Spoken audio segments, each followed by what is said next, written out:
अस्सलाम वालेकुम लो जी यारो बेलियो मित्रों ते सज्जनों तुसीं देख रहे हो असमत पंजाबी तुहाडे सारिਆਂ ਦਾ ਲਾਈਕ ਕਮੈਂਟ ਤੇ ਚੈਨਲ ਨੂੰ ਸਬਸਕ੍ਰਾਈਬ ਕਰਨ ਦਾ ਬਹੁਤ ਸ਼ੁਕਰੀਆ। ਲੋ ਜੀ ਜੋ ਉਮੀਦ ਸੀ ਇਹਨਾਂ ਬੇਗੈਰਤ 2 ਨੰਬਰ ਬੇਸ਼ਰਮ ਤੇ ਦਗੜ ਦੱਲੇ ਜੱਜਾਂ ਤੋਂ ਇਹ ਹਮੇਸ਼ਾ ਉਮੀਦ ਤੇ ਪੂਰਾ ਉਤਰਦੇ ਨੇ ਕਿਉਂਕਿ ਇਹ 26ਵੀਂ ਆਈਨੀ ਤਰਮੀਮ ਤੋਂ ਬਾਅਦ ਲੱਗੇ ਹੋਏ ਉਹ ਦਗੜ ਦੱਲੇ ਨੇ ਜਿਨ੍ਹਾਂ ਨੂੰ ਗੰਦੇ ਨਾਲੇ ਤੋਂ ਚੁੱਕ ਕੇ ਜਿਹੜਾ ਨਾ ਉਹ ਬਿਠਾਇਆ ਗਿਆ ਅਦਾਲਤਾਂ ਦੇ ਵਿੱਚ। ਤੇ ਖੈਰ ਪਹਿਲੇ ਵੀ ਕਿਹੜਾ ਕੋਈ ਮੇਰਾ ਮਤਲਬ ਕਿ ਅਜ਼ੀਮ ਲੋਕ ਸੀ, ਉਹ ਵੀ ਬਗੈਰਤ ਹੀ ਸਨ ਜਿਨ੍ਹਾਂ ਨੇ ਪਹਿਲੇ ਵੀ ਇਹੋ ਜਿਹੇ ਫੈਸਲੇ ਦਿੱਤੇ ਕੰਪਨੀ ਨਾਲ ਰਲ ਕੇ। ਉਹ ਹੁਣ ਜਨਾਬ ਉਹਨਾਂ ਨੇ ਫਿਰ ਜਿਹੜੀ ਉਮੀਦ ਸੀਗੀ ਉਹਨਾਂ ਤੋਂ ਕਿ ਇਹ ਗੰਦ ਮਾਰਨਗੇ, ਉਹਨਾਂ ਨੇ ਉਹੀ ਗੰਦ ਮਾਰਿਆ। 10-10 ਸਾਲ ਦੀਆਂ ਸਜ਼ਾਵਾਂ 9 ਮਈ ਦੇ ਕੇਸ ਦੇ ਵਿੱਚ ਦੇ ਦਿੱਤੀਆਂ।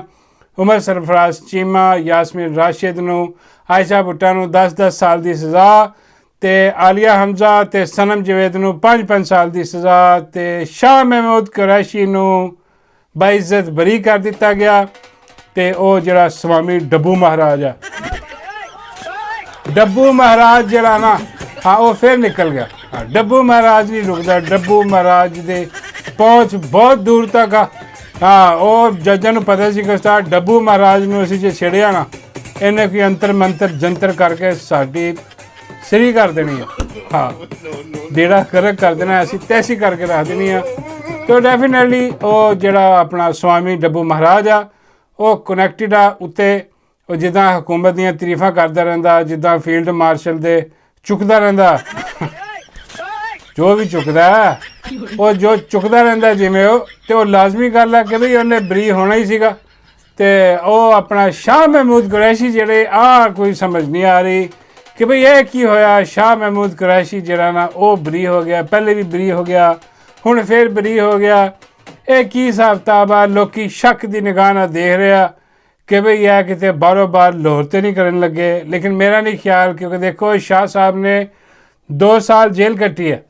ਹਾਂ ਚਾਹੇ ਗੈਸਟ ਹਾਊਸ ਹੀ ਕੱਟੀ ਹੋਏ, ਹਾਂ ਲੇਕਿਨ ਜੇਲ੍ਹ ਹੀ ਹੁੰਦੀ ਹੈ। ਹਾਂ ਉਹ ਜੇਲ੍ਹ ਉਹਨਾਂ ਨੇ ਕੱਟੀ ਹੈ। ਉਹ ਕੀ ਆਪਣਾ ਹੁਣ ਨਾਮ ਉਹ ਸਾਰਾ ਕੁਛ ਆਪਣਾ ਬਰਬਾਦੀ ਫੇਰ ਲੈਣਗੇ ਉਹਦੇ 'ਤੇ।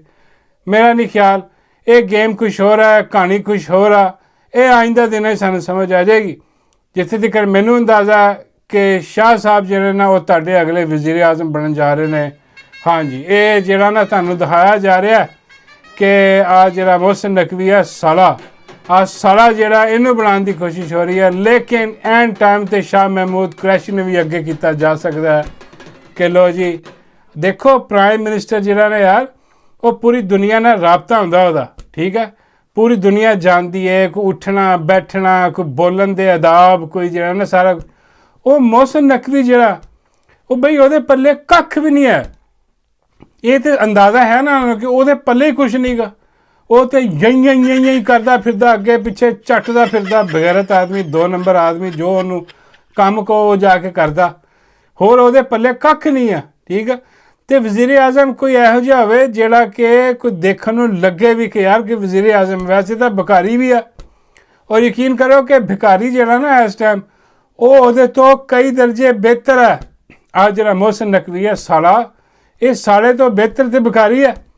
ਫਿਰ ਭਿਖਾਰੀ ਨੂੰ ਹਟਾ ਕੇ ਸਾਲੇ ਨੂੰ ਲਾਣਾ ਸਮਝ ਨਹੀਂ ਆਉਂਦੀ।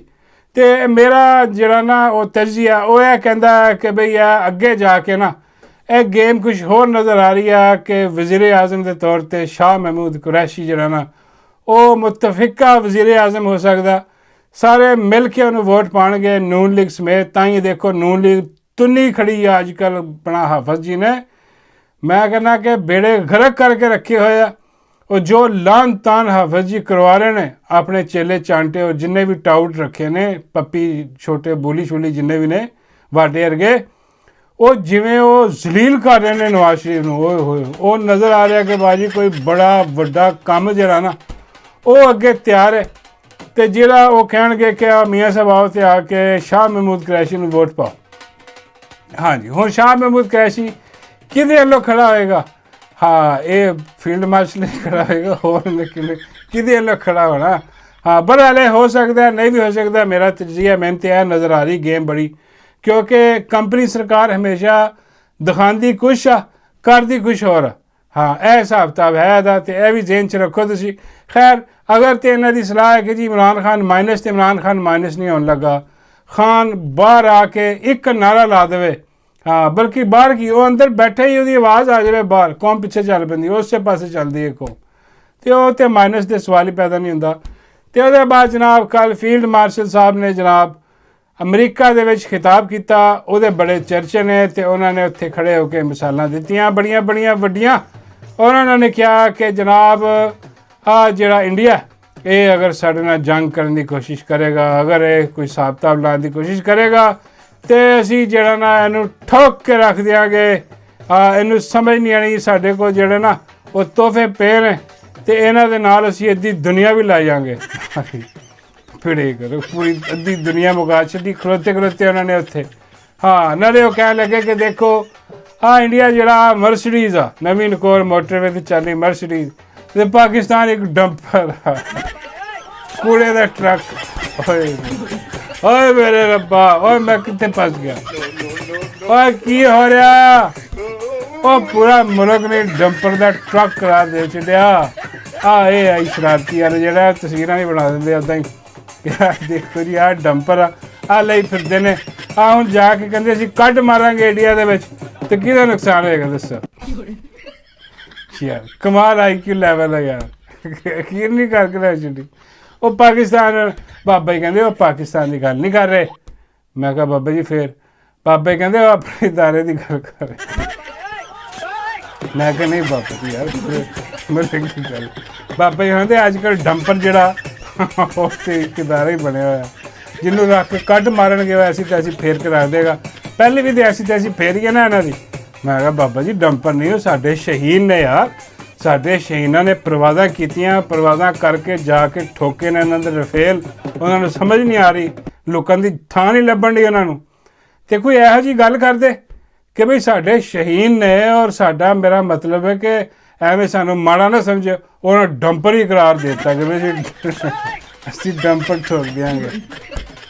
ਹਾਂ ਅਤੇ ਤੇਰਾ ਬੇੜਾ ਮਰਸਡੀਜ਼ ਦਾ ਬੇੜਾ ਗਰਕ ਹੋ ਜਾਏਗਾ, ਫਰਾਰੀ ਦਾ। ਸਮਝ ਨਹੀਂ ਆਉਂਦੀ, ਉਹ ਕਹਿਣਾ ਚਾਹੁੰਦੇ ਨੇ ਕਿ ਮਹਿੰਗੀ ਜਿਹੀ ਗੱਲ, ਅਜੀਬੋ ਗਰੀਬ ਕਿਸਮ ਦੀਆਂ ਮਿਸਾਲਾਂ ਨੂੰ ਦਿੱਤੀਆਂ। ਉਹਦੇ ਬਾਅਦ ਉਹਨਾਂ ਨੇ ਕਿਹਾ ਲੋ ਜਨਾਬ ਪਾਕਿਸਤਾਨ ਦੀ ਤਰੱਕੀ ਜਿਹੜੀ ਨਾ ਉਹ ਹੁਣ ਸ਼ੁਰੂ ਹੋਣ ਲੱਗੀ ਆ।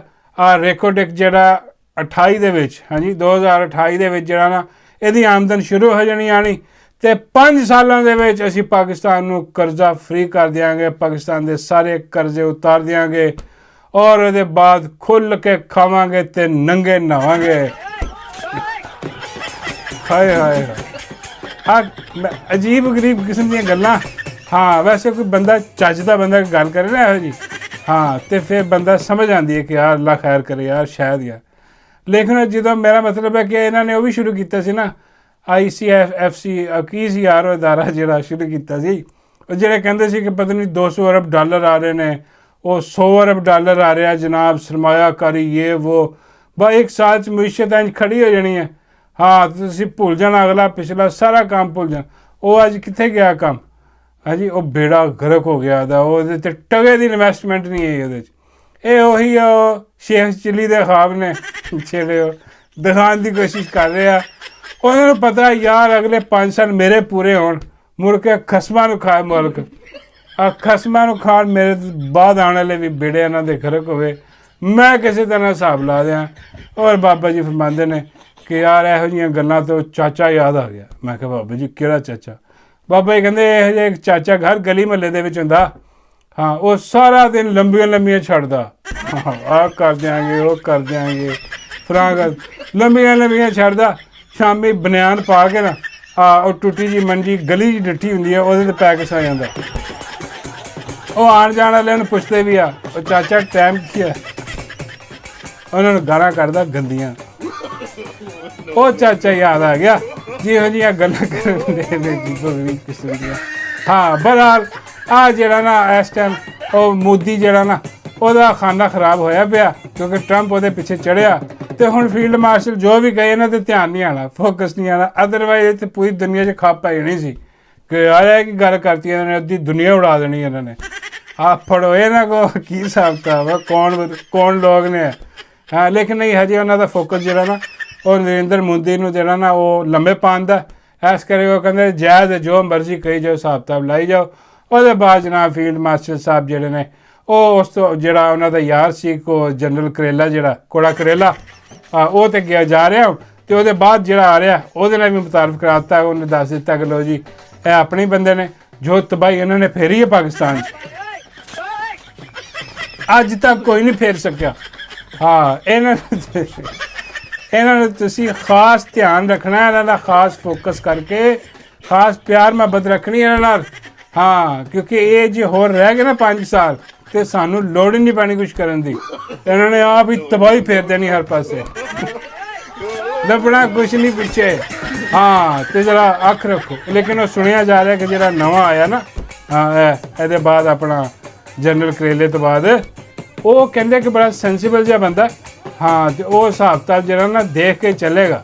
ਤੇ ਹੁਣ ਜਿਹੜਾ ਪਾਕਿਸਤਾਨ ਦੇ ਵਿੱਚ ਪਿੰਗਾ ਪੈ ਰਹੀਆਂ ਨੇ ਮੀਆਂ ਨਵਾਜ਼ ਸ਼ਰੀਫ ਦੀਆਂ, ਉਹ ਬੜਾ ਔਖਾ ਹੋਇਆ ਪਿਆ ਕੰਮ। ਉਹ ਜਨਾਬ ਮੀਆਂ ਸਾਹਿਬ ਨੇ ਮੀਟਿੰਗ ਬੁਲਾ ਲਈ ਹੈ ਮਰੀ ਦੇ ਵਿੱਚ, ਤੇ ਬੈਠੇ ਨੇ ਜਨਾਬ ਸਿਰ ਜੋੜ ਕੇ ਸਾਰੇ।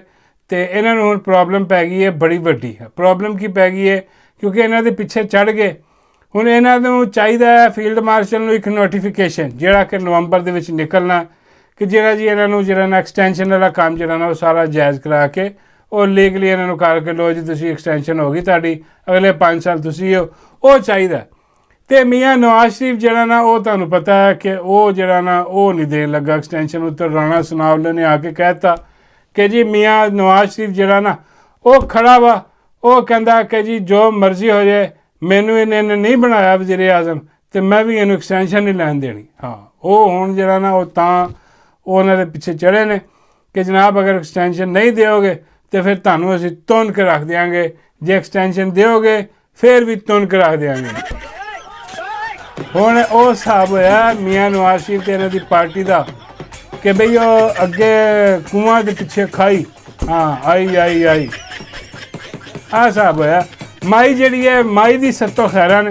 ਹਾਂ, ਕਿਉਂਕਿ ਫੀਲਡ ਮਾਰਸ਼ਲ ਸਾਹਿਬ ਨੇ ਬਾਹਰ ਖੜੇ ਹੋ ਕੇ ਉੱਥੇ ਐਲਾਨ ਕੀਤਾ ਕਿ ਬਈ ਜੋ ਮਾਈ ਦੀ ਕਾਰਕਰਦਗੀ ਆ, ਹਾਏ ਹਾਏ ਹਾਏ, ਉਹ ਕਹਿੰਦੇ ਬਈ ਕੋਈ ਮਾਈ ਦੇ ਨਾਲ ਦਾ ਜੰਮਿਆ ਹੀ ਕੋਈ ਨਹੀਂ।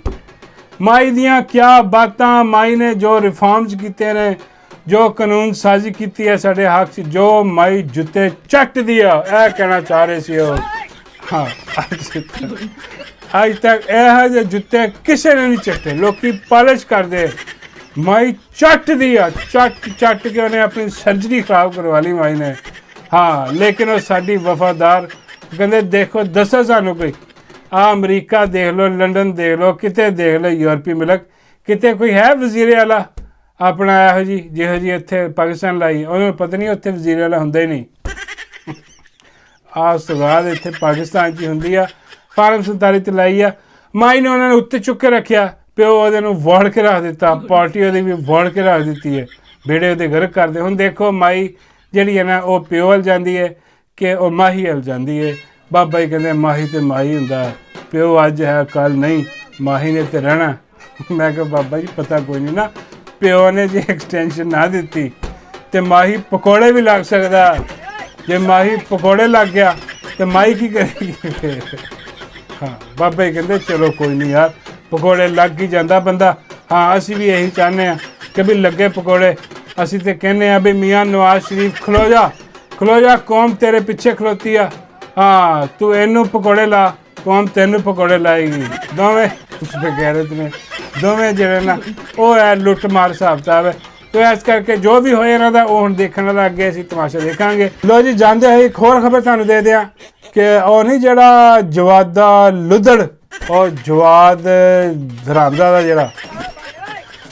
ਜਿਹੜਾ ਜੁੱਤੀਆਂ ਖਾਂਦਾ ਫਿਰਦਾ, ਜਗ੍ਹਾ ਤੋਂ ਥਾਂ ਤੋਂ ਬਿਸਤ ਹੁੰਦਾ ਫਿਰਦਾ, ਜਿਹੜਾ ਉਹ ਬਗੈਰਤ ਆਦਮੀ ਜਿਹੜਾ ਉਹਦੇ ਕੋ ਗਾਣਾ ਗਵਾ ਲਿਆ ਗਿਆ ਜੇ, ਔਰ ਗਾਣਾ ਗਵਾਇਆ ਡੀਜੇ ਵਾਲੇ ਬਾਬੂ ਨੇ। तुम हमारा पानी बंद कर दोगे, हम तुम्हारा सांस बंद कर देंगे। ਉਹ ਬੱਲੇ ਤੇਰੇ ਡੀਜੇ ਵਾਲੇ ਬਾਬੂ, ਉਹ ਪਾਕ ਸਰ ਜ਼ਮੀਨ ਵਾਲਾ ਗਾਣਾ ਗਵਾ ਲਿਆ। ਹੁਣ ਤੁਸੀਂ ਹੈਰਾਨ ਹੋਗੇ ਬਈ ਐਸ ਚਵਲ ਆਦਮੀ ਕੋ ਕਿਉਂ ਗਵਾ ਲਿਆ, ਕਿ ਬਈ ਉਹ ਜਿਹੋ ਜਿਹੇ ਆਪ ਨੇ ਉਹ ਜਿਹਾ ਵੀ ਚਵਲ ਹੈ। ਉਹ ਬਈ ਉਹ ਜੋ ਨੌਕਰੀ ਕਰ ਰਿਹਾ ਇਹਨਾਂ ਦੀ, ਹਾਂ, ਉਹ ਜਿੰਨਾ ਜ਼ਲੀਲ ਹੁੰਦਾ, ਯਕੀਨ ਕਰੋ, ਤੋਬਾ ਅੱਲਾ ਮਾਫ ਕਰੇ, ਉਹਨੂੰ ਹੁਣ ਲੋਕਾਂ ਨੇ ਨਾ ਕੋਈ ਸ਼ਾਦੀ ਵਿਆਹ ਤੇ ਬੁਲਾਉਂਦਾ, ਨਾ ਕੋਈ ਦੀਗਰ ਤਕਰੀਬਾਤ ਤੇ ਉਹਨੂੰ ਬੁਲਾਉਂਦਾ। ਉਹਦੀ ਤੇ ਰੋਟੀ ਬੰਦ ਹੋ ਗਈ, ਬਿਲਕੁਲ ਫਰਕ ਹੋ ਗਿਆ ਉਹਦਾ, ਜਿਹੜਾ ਇੰਨਾ ਜਿੱਥੇ ਜਾਂਦਾ ਉਹ ਜ਼ਲੀਲ ਕਰਦੇ ਲੋਕਾਂ ਨੂੰ, ਬਿਸਤ ਕਰਦੇ, ਛਿੱਤਰ ਮਾਰਦੇ ਨੇ ਉਹਨੂੰ ਆਦੇ ਮੂੰਹ ਤੇ, ਹਾਂ ਬੇੜਾ ਗਰਕ ਕਰਦੇ, ਲਾਂਤਾਂ ਪਾਉਂਦੇ ਨੇ ਉਹਦੇ ਤੇ। ਉਹ ਬਈ ਹੁਣ ਇੰਨਾ ਤੇ ਹੱਕ ਬਣਦਾ ਸੀ ਨਾ ਡੀਜੇ ਵਾਲੇ ਬਾਬੂ ਦਾ ਕਿ ਬਈ ਡੀਜੇ ਵਾਲੇ ਬਾਬੂ ਉਹਨੂੰ ਬੁਲਾਏ, ਉਹ ਬੁਲਾ ਕੇ ਉਹਦੇ ਘਰ ਰਾਸ਼ਨ ਪਾਏ 3-4 ਸਾਲ ਦਾ ਆਹ ਸਾਲ ਉਹਨੇ ਉਹਦੇ ਘਰ ਰਾਸ਼ਨ ਭਰਿਆ। ਵਰਨਾ ਨਾ ਇਹਦੀ ਸ਼ਕਲ ਆ ਬਗੈਰਤ ਦੀ ਕਿ ਇਹਦੇ ਕੋਲ ਗਾਣਾ ਗਵਾਇਆ ਜਾਏ, ਨਾ ਇਹਦੀ ਕੋਈ ਇੰਨੀ ਅੱਛੀ ਆਵਾਜ਼ ਆ ਕਿ ਇਹਦੇ ਗਾਣਾ ਸੁਣਿਆ ਜਾਏ। ਅਜੀਬ ਫੱਦੀ ਜੀ ਆਵਾਜ਼ ਆ, ਬਕਵਾਸੀ 2 ਨੰਬਰ ਕਿਸਮ ਦਾ ਆਦਮੀ ਆ। ਉਹ ਸਿਰਫ ਉਹਨੂੰ ਇਨਾਮ ਦਿੱਤਾ ਗਿਆ ਕਿ ਬਈ ਤੂੰ ਗਾਣਾ ਗਾ, ਹਾਂ ਗਾਣਾ ਗਾ ਕੇ ਤੇ ਆ ਪੈਸੇ ਫੜ ਤੇ ਆਪਣੇ 3-4 ਸਾਲ ਦੀਆਂ ਰੋਟੀਆਂ, 3-4 ਸਾਲ ਦੀਆਂ ਰੋਟੀਆਂ ਹੁੰਦੀਆਂ। ਉਹਦੇ ਬਾਅਦ 3-4 ਸਾਲ ਇਹਨੇ ਅੱਗੇ ਹੋਰ ਜ਼ਲੀਲ ਹੋਣਾ, ਹਾਂ ਕਿਉਂਕਿ 3-4 ਸਾਲ ਉਹਨਾਂ ਦਾ ਰਾਗ ਗਾਣਾ ਤੇ ਉਹ ਜ਼ਲੀਲ। ਬਾਬਾ ਜੀ ਕਹਿੰਦੇ ਯਾਰ ਇਹਦੇ ਨਾਲੋਂ ਤਾਂ ਚੰਗਾ ਸੀ ਉਹ ਚਾਹਤ ਫਤਿਹ ਵਾਲੇ ਨੂੰ ਬੁਲਾ ਲੈਂਦੇ। ਦੇਖੋ ਗੁਆਰੇ ਤੇ ਗਾਣਾ ਜੀ। ਮੈਂ ਕਿਹਾ ਬਾਬਾ ਜੀ ਜਾਣਦੇ ਯਾਰ ਚਾਹਤ ਫਤਿਹ ਦੀ ਕਿੱਥੇ? ਬਾਬਾ ਜੀ ਕਹਿੰਦੇ ਇਹੀ ਤਾਂ ਮੈਂ ਕਹਿ ਰਿਹਾ ਕਿ ਚਾਹਤ ਪਹਿਲੇ ਦੀ ਕਿੱਥੇ। ਹਾਂ ਤਾਂ ਆਹ ਲਾਂਤੀ ਕਿਰਦਾਰ ਹੈ, ਬਗੈਰਤ ਆਦਮੀ, 2 ਨੰਬਰ ਜ਼ਲੀਲ ਹਰਾਮਜ਼ਾਦਾ ਦਗਲ ਦੱਲਾ ਆ ਕਿੱਥੇ? ਉਹ ਬਈ ਆ ਜਿਹੜਾ ਨਾ ਗਾਣਾ ਗਵਾ ਲਿਆ ਹੁਣ ਸੁਣੇਗਾ ਕੌਣ ਇਹਨੂੰ? ਮੈਂ ਕਿਹਾ ਬਾਬਾ ਜੀ ਆਪੇ ਸੁਣਨਗੇ, ਕੌਮ ਤੇ ਨਹੀਂ ਸੁਣਨਗੇ। ਕੌਮ ਨੇ ਤੇ ਗਾਣੇ ਗੁਣੇ ਸੁਣਨੇ ਛੱਡ ਦਿੱਤੇ, ਨਗਮੇ ਤਰਾਨੇ ਸੁਣਨੇ ਛੱਡ ਦਿੱਤੇ ਕੌਮ ਨੇ।